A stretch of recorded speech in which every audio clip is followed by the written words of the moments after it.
Olá, meus irmãos, tudo bem? Olha só, estamos dando continuidade à nossa programação de pregações expositivas no Evangelho de São Mateus. Já estamos no capítulo 4 e quero convidar você a tomar a sua Bíblia e abri-la com amor, reverência e fé no capítulo 4. Vamos ler os versículos do 12 ao 17, tá bem? Vamos lá. Ouvindo, porém, Jesus que João fora preso, retirou-se para a Galiléia. E deixando Nazaré, foi morar em Cafarnaum, situada à beira-mar, nos confins de Zebulon e Naftali, para que se cumprisse o que fora dito por intermédio do profeta Isaías: terra de Zebulon, terra de Naftali, caminho do mar, além do Jordão, Galiléia dos gentios. O povo que jazia em trevas viu grande luz, e aos que viviam na região e sombra da morte, resplandeceu-lhes a luz. Daí por diante passou Jesus a pregar e a dizer: arrependei-vos, porque está próximo o reino dos céus. Amém? Vamos orar. Senhor nosso Deus Todo-Poderoso, a Tua palavra foi aberta, lida, será explicada e aplicada ao nosso coração.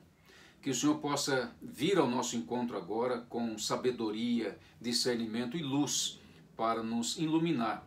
Assim entenderemos e teremos condições de praticá-la em nossa vida. Que seja para a glória do Senhor, em nome de Jesus. Amém. Luz na escuridão. Esse é o título da mensagem de hoje para o seu coração. Em nosso sermão de hoje veremos que Jesus vai morar numa região que era dominada pela escuridão e, portanto, estava morta espiritualmente. Mas quando ele chegou, iluminou, trazendo vida. E esta vida foi decorrida da sua pregação, do seu ensino. Hoje, é por meio da pregação e do ensino da palavra de Deus e do testemunho dos filhos e filhas de Deus que ele ilumina a todos os que estão vivendo na escuridão e, portanto, na morte espiritual. Veremos isto em três partes. A primeira, a prisão de João Batista, que assinala a saída de Jesus para o início do seu ministério na Galiléia dos gentios. A segunda parte, veremos a mudança do próprio Cristo, a mudança do próprio Cristo para essa terra escura chamada Galiléia dos gentios. E a terceira parte, veremos a pregação de Jesus anunciando a chegada do reino, o reino da graça e futuramente o reino da glória. Então venha comigo para Mateus capítulo 4, verso 12 novamente. Acompanhe comigo. Ouvindo, porém, Jesus que João fora preso, retirou-se para a Galiléia. Então vamos recordar um pouquinho da história do profeta João. Já pregamos aqui em edições anteriores, mas temos que recordar para entrarmos de fato no tema de hoje. João Batista era o precursor de Cristo. O profeta Isaías havia profetizado que João Batista surgiria preparando o caminho para o Messias, para o rei Messias. E de fato ele nasceu e começou o seu ministério no deserto da Judéia. E a população de Jerusalém, da região da Judéia e de outros lugares iam até o profeta João Batista para ouvir a sua pregação. E ouvindo a pregação, eles se arrependiam, confessavam seus pecados e eram batizados pelo próprio profeta no Rio Jordão. Então, a mensagem que João Batista dava era a mensagem do arrependimento, confissão de pecados e batismo nas águas do Jordão. Certa ocasião, ele ficou sabendo que o rei Herodes havia cometido um gravíssimo pecado. Tinha matado a sua mulher e tinha apanhado a mulher do seu irmão e começou a morar com ela, vivendo uma vida de adultério. Então, o profeta de Deus, o João Batista, pregava contra esta transgressão do rei Herodes, dizendo: não te é lícito fazer o que você está fazendo, é pecado diante de Deus, você tem que abandonar este pecado. E o rei não gostou da pregação de João Batista, influenciado por sua mulher Herodias, mandou então prender o profeta João Batista numa masmorra escura. Lá ele fica por aproximadamente 1 ano. Quando Jesus fica sabendo que João Batista é preso, ele se retira e vai para a cidade de Cafarnaum, na Galileia, terra de Zebulon e Naftali. Então aqui nós vamos entrar já em nosso segundo ponto. Jesus mudando de uma cidade para a outra cidade para iniciar de fato o seu ministério de pregação, ensino, curas e libertações, e posteriormente a sua morte na cruz do Calvário. Então, com a prisão de João Batista, Jesus entendeu que tinha chegado o momento de dar começo ao seu ministério, saindo da região da Judéia e indo para a região da Galileia, a Galileia dos gentios ou Galileia dos pagãos, como dizem alguns historiadores. A Galileia era uma região muito povoada, de muitas vilas, muitas pessoas, milhares de pessoas. Acredita-se que em cada vila naquela ocasião havia em torno de 10 mil a 15 mil pessoas. E a região era muito fértil na agricultura, na pecuária, muito arborizada, enfim. Só que era uma região de densas trevas morais, espirituais, né? Por quê? Porque era muito influenciada por povos pagãos que estavam ao redor dessa região. Por exemplo, os fenícios, os samaritanos, né? Os sírios, eles influenciavam muito na questão cultural, na questão cultural, na questão espiritual. Tá? E era também a Galileia um local geográfico onde se passava praticamente todas as nações. Era um local geográfico de muitas rotas comerciais. E nisso exerciam as nações pagãs muita influência naqueles galileus. Jesus, ele vai exatamente para esse local que era desprezado por todo mundo, que era mal visto por todo mundo, inclusive pelos judeus de Jerusalém. Ele vai começar o seu ministério exatamente no local onde era habitado por judeus, por gentios, já assinalando que a sua mensagem de salvação não estava acorrentada, restrita a uma única nação, a um único povo, a um único sangue, mas era uma oferta para todos os povos dessa terra. João Batista estava preso e Jesus iniciou o seu ministério. O ministério de Jesus foi tão poderoso, meu amigo, mas tão poderoso, que os cegos passaram a ver, os surdos passaram a ouvir, os mudos passaram a falar, os coxos, aleijados passaram a andar, os mortos foram ressuscitados.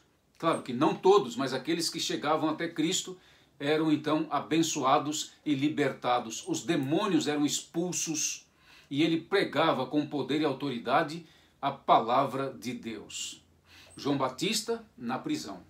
Em algum momento da sua estada na prisão, ele passou a duvidar de Cristo.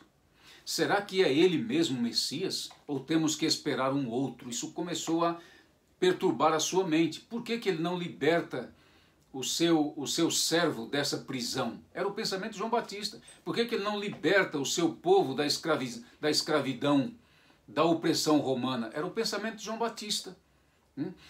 Aliás, era o pensamento de toda a nação de Israel, de toda a nação judaica naquela ocasião. Eles interpretavam erradamente a profecia messiânica dos profetas anteriores. E nesse pensar, ele chama discípulos e diz para eles, 2 deles, vão até Cristo e perguntem para Cristo se ele é aquele que nós estávamos esperando ou se nós temos que esperar um outro. Os 2 foram até Jesus, Jesus fez questão de recebê-los, mas fez questão de que eles acompanhassem o dia todo do ministério de Cristo, vendo e ouvindo as coisas do reino de Deus. No final daquele dia, Jesus chamou os 2 e disse para eles assim: agora vocês voltem lá até João Batista e digam para ele aquilo que vocês viram e aquilo que vocês ouviram. E o que é que eles viram e ouviram? Eles viram, meus amigos, os cegos vendo, os surdos ouvindo, os coxos andando, os mudos falando, os mortos sendo ressuscitados, as pessoas se convertendo, ou seja, um grande avivamento, um grande iluminar pela presença e pela obra e pregação de Jesus, o Nazareno, o Galileu, o Filho de Deus, o Rei dos Reis. Eles saíram dali avivados, eles saíram dali realmente revitalizados, cheios da glória e da presença de Jesus, correram para o profeta João Batista e disseram tudo o que viram e ouviram, e o profeta ficou em paz, ficou tranquilo, sabendo que tinha cumprido a sua missão e que podia descansar em paz. Futuramente ele é decapitado naquela prisão e a sua cabeça é dada à mulher de Herodes, a Herodias. Veremos isso quando chegarmos no capítulo 14 de Mateus. Aqui em Mateus capítulo 4, versículo 17, está escrito o seguinte, veja comigo.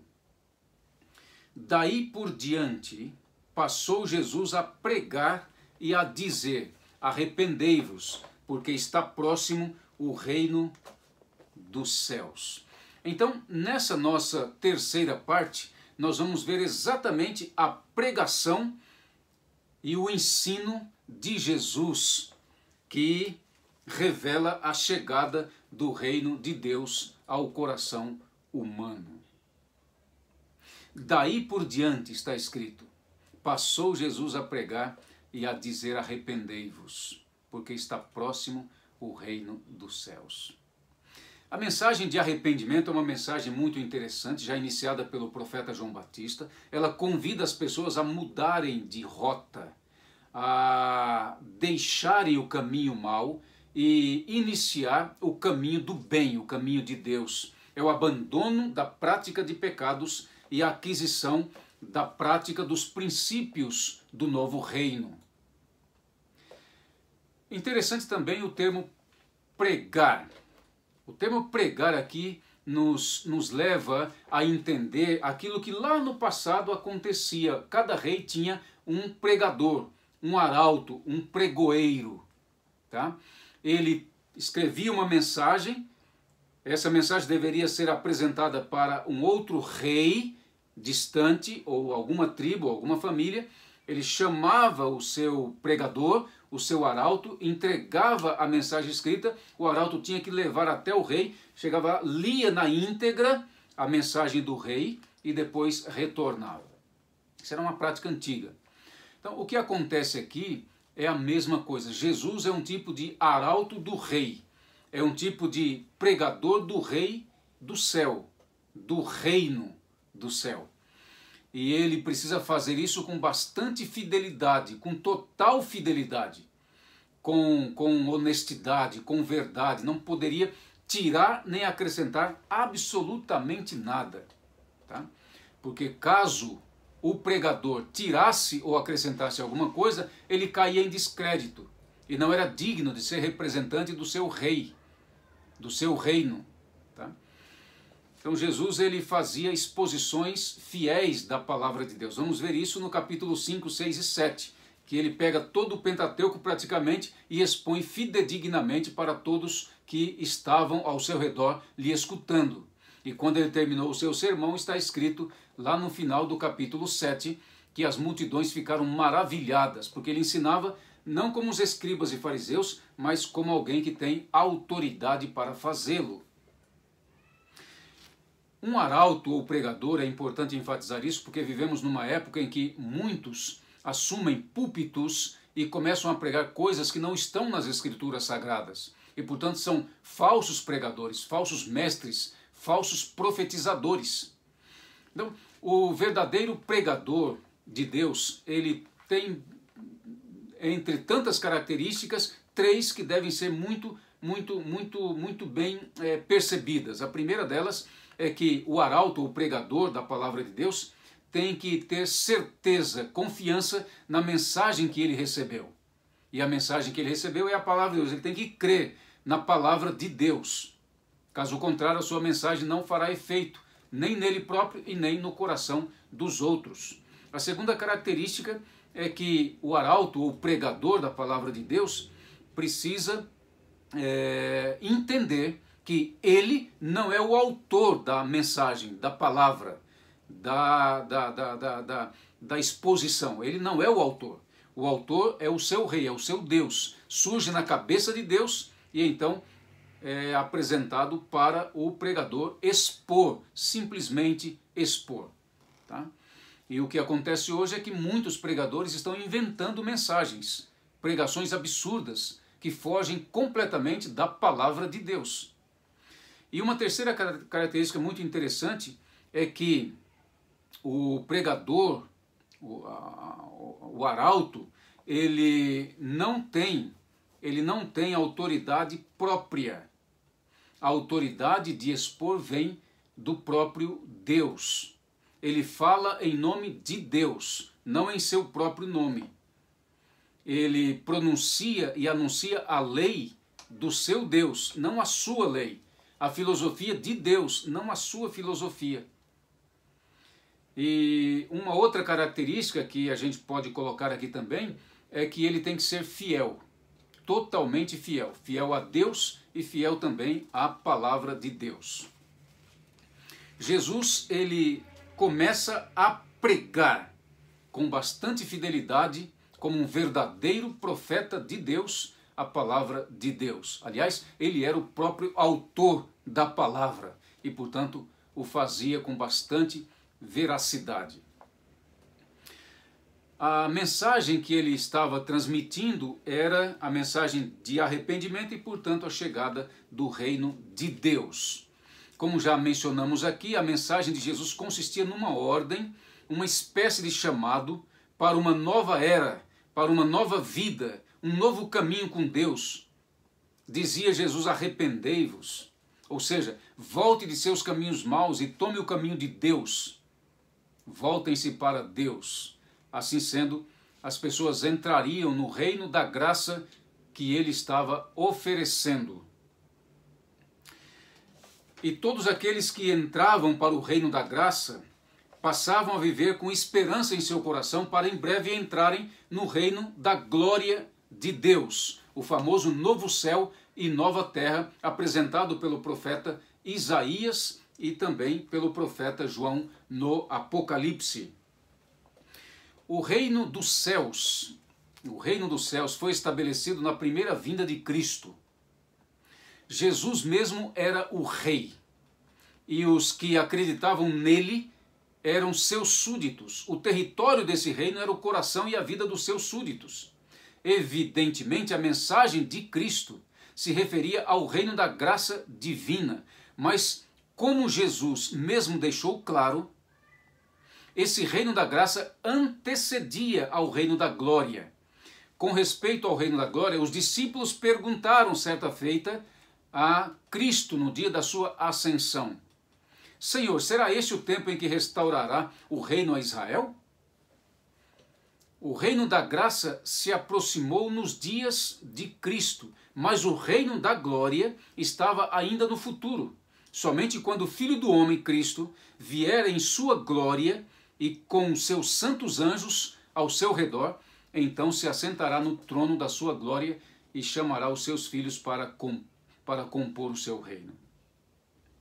Queridos amigos e queridas amigas, concluindo e fazendo algumas aplicações diretas ao nosso coração da mensagem de hoje, eu diria o seguinte: o versículo 16 diz: o povo que jazia em trevas viu grande luz, e aos que viviam na região e sombra da morte resplandeceu-lhes a luz. Atente para o seguinte fato: a mudança de Jesus para a região da Galileia expulsou as trevas. O apagão, o blackout, foi consertado com a sua chegada e com a chegada da luz. Não apenas a luz chegou, mas chegou a fonte da energia e todos puderam ter luz permanente. Como é que os galileus foram iluminados?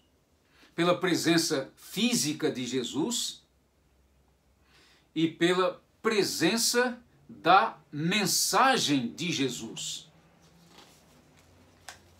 Os galileus foram iluminados pela obra que Jesus realizava, de curas, milagres, libertações, ressurreições e, portanto, pelo anúncio enfático da esperança verdadeira que era a chegada do reino de Deus.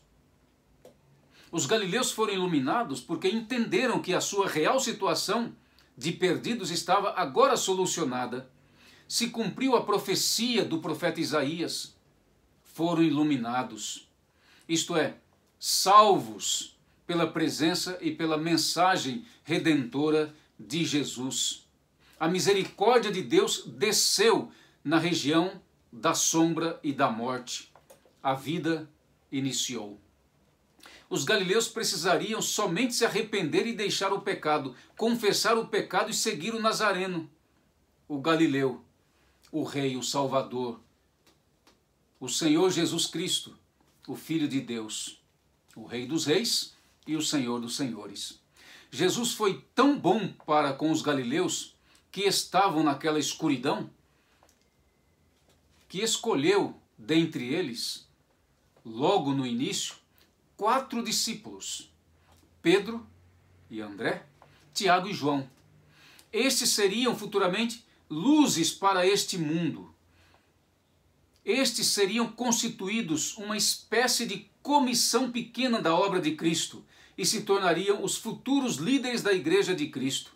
O Evangelho de Mateus destaca Pedro, Tiago e João como os mais íntimos de Jesus, os que recebiam revelações mais amplas e mais profundas do reino de Deus, e a quem Jesus revelava as coisas gloriosas do futuro povo de Deus. Em grande medida, a Igreja de Jesus Cristo deve muito à sua mudança para aquela região perdida, desacreditada, chamada Galileia dos Gentios. Enquanto todos a desprezavam por ser uma região de pobreza, de miséria espirituais, de sombra de morte, sem futuro glorioso para os seus moradores, Jesus a escolheu para iniciar o seu ministério de pregação. Ali na Galileia dos pagãos, Jesus iniciou o seu ministério com toda a sua energia, com todo o seu amor, e dali a sua fama de Salvador do mundo correu pela Decápolis, as 10 cidades da região, por toda Jerusalém, Judéia e outras regiões da além do Jordão. Dali a sua fama de Redentor do mundo invadiu todo o mundo da época e todo o mundo de épocas futuras, chegando até o nosso mundo, chegando até nós. Foi nessa região da Galileia, especificamente na cidade de Cafarnaum, que ele exerceu a maior parte do seu ministério salvador. Creio profundamente que Deus, por meio de Jesus Cristo, tem uma grande lição para você e para mim, a partir de hoje. Atente para ela. Deus é aquele quem conduz a nossa vida em todos os sentidos, inclusive a nossa vida geográfica, no sentido de nossas mudanças. Não tenha medo, meu amigo, de mudar de região geográfica. Não, meu amigo, minha querida amiga, não tenha medo jamais. Deus é contigo. E se você o tem em seu coração, se você caminha em seu caminho, se você foi batizada nas águas de Deus, se você entrou para o serviço de Deus, é membro do reino de Deus, não tenha medo de nada. Não tenha medo de mudanças. Não tenha medo de mudar de uma cidade para outra, de um emprego para outro, de um curso para outro, de um sonho para outro, de um país para outro. Você só não pode mudar os princípios da palavra de Deus, só não vale desobedecê-los, só não vale pisar os mandamentos de Deus nessas mudanças. A palavra de Deus é inviolável, os princípios eternos. Você não pode abandonar a fé bíblica em função das mudanças. O cotidiano não deve estar acima da palavra de Deus. Seja, meu amigo, corajoso. Minha amiga, seja corajosa. Tenha fé em Deus. Use as mudanças Encare as mudanças cotidianas como obra de Deus, a seu favor, para o seu bem, para o bem daqueles que estão nas trevas ao seu redor. Creia que Deus vai te usar e vai te abençoar, e vai abençoar a sua família. Creia que Ele vai te usar como uma luz, porque você é luz, vós sois a luz do mundo.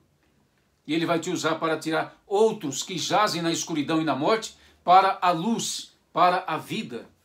O mundo todo, meu amigo e minha amiga, o mundo todo, preste bastante atenção nisso.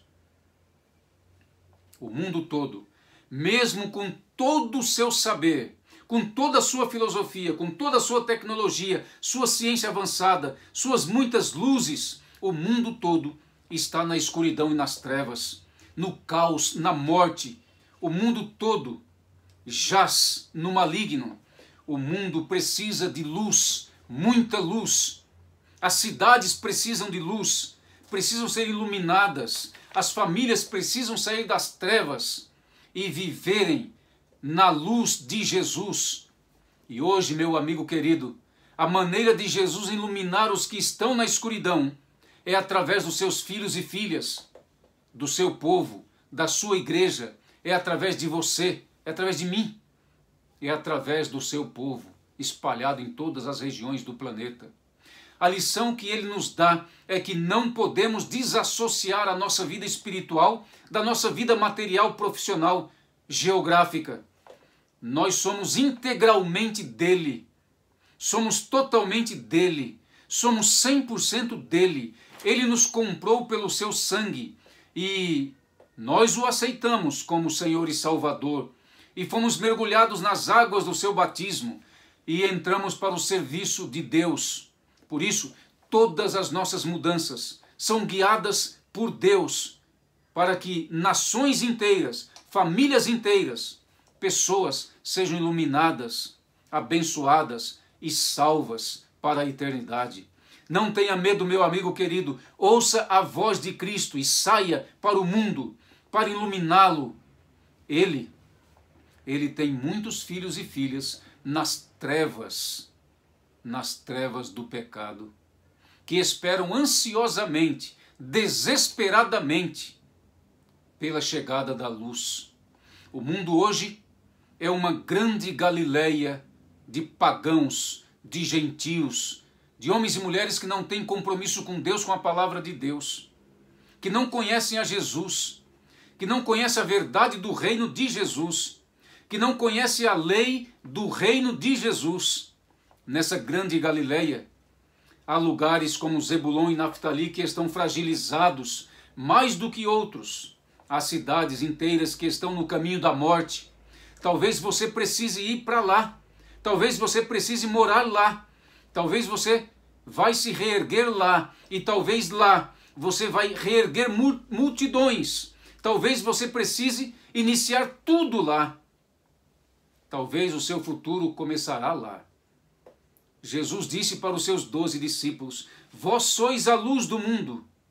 Que grande bênção, meu amigo, ser considerado por Cristo a luz desse mundo. Vá sem medo, vá sem hesitar, vá com fé, vá iluminar as pessoas que estão nas trevas, para que elas possam glorificar o nosso Deus que está nos céus. Mas se porventura, numa dessas mudanças, você for perseguido por causa de Jesus e de sua justiça, e for para uma prisão, por exemplo, como João Batista o foi, uma prisão escura, lembre-se, você é bem-aventurado e o reino de Deus será seu. Que Jesus possa iluminar o seu coração e que através de você ele possa iluminar multidões que jazem nas trevas do pecado. Seja você uma luz para este mundo de trevas. Oremos.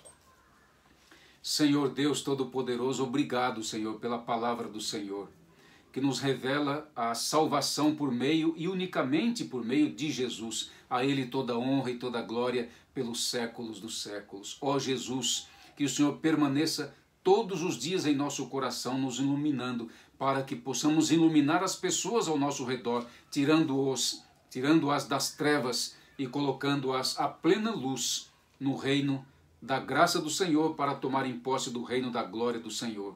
Em nome de Jesus, nosso Rei, nosso Deus e Salvador. Amém.